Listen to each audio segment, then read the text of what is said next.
मेरा नाम है हरिया, मैं काम करता हूँ बहुत बढ़िया, खाता हूँ खाना और रोज गाता हूँ गाना।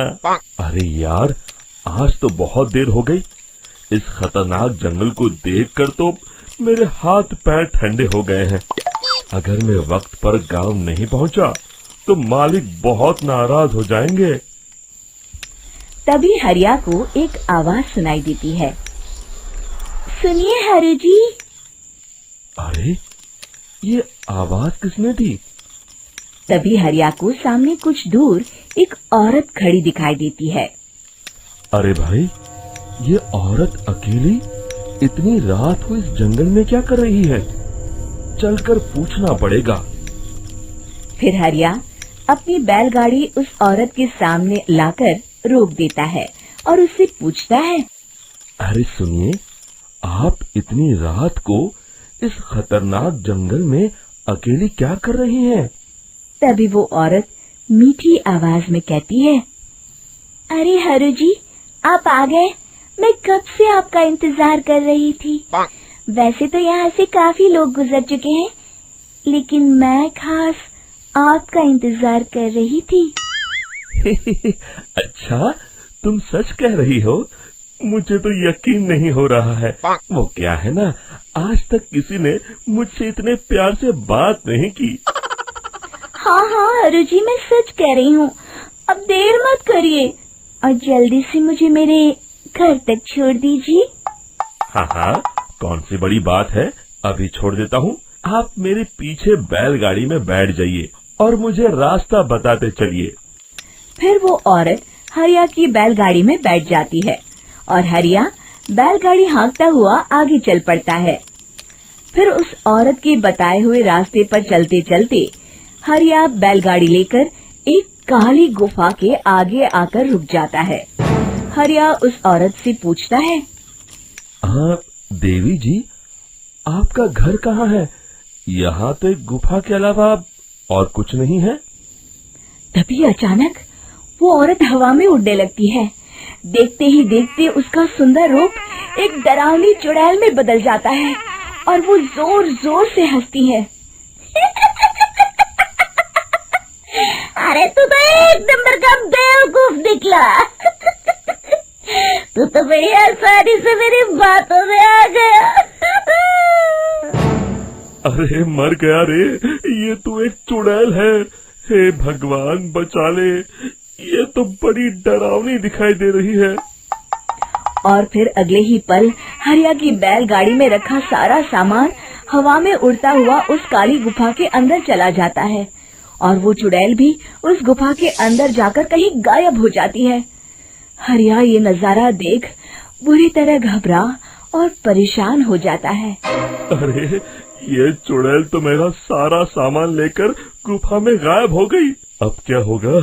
अगर मैं गांव खाली हाथ गया तो मालिक मेरी अच्छी खबर लेंगे। मेरी इस बात का कोई यकीन भी नहीं करेगा। फिर आखिर वही हुआ। हरिया के मालिक चंपक सेठ को हरिया की किसी भी बात पर रत्ती भर भी यकीन नहीं हुआ। चंपक सेठ को लगा हरिया झूठ बोल रहा है और उसने ही लालच में आकर सारा सामान हड़प कर लिया है। फिर हरिया को बेईमान समझकर चंपक सेठ उसे काम से निकाल देता है।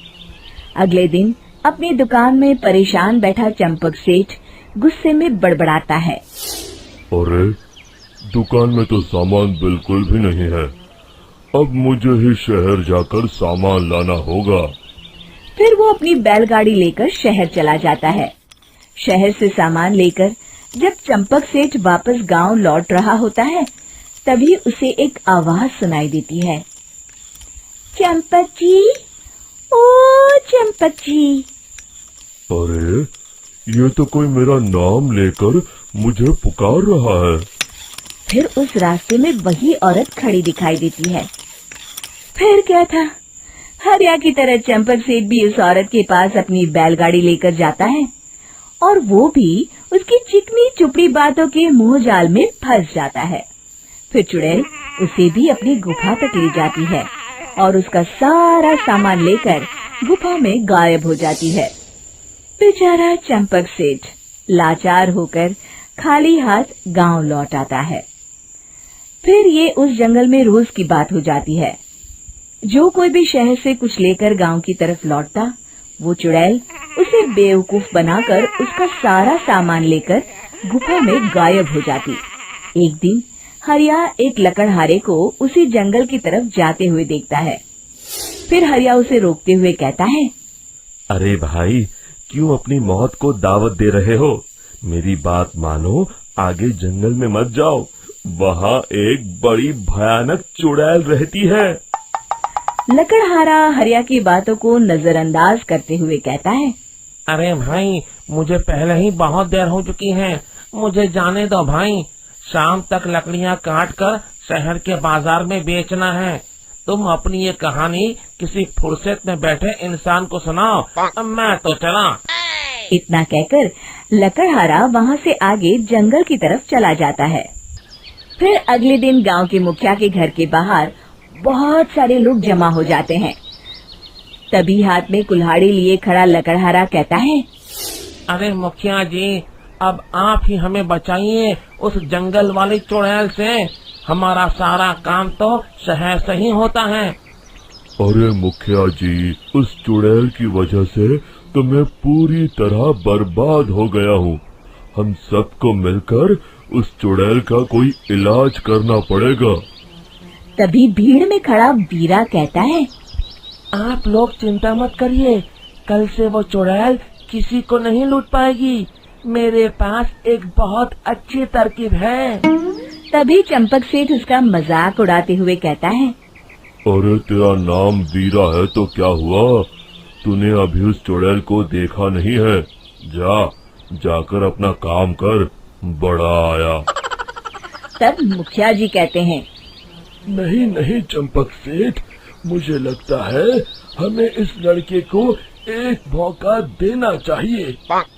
फिर सभी गांव वाले मुखिया जी की बातों से सहमत हो जाते हैं और वीरा शाम को एक बैलगाड़ी में कुछ सामान लादकर उस जंगल की ओर चल देता है। वीरा, ओ वीरा, कहाँ जा रहा है? तभी वीरा मुड़ के देखता है, वही चुड़ैल एक औरत के रूप में खड़ी है।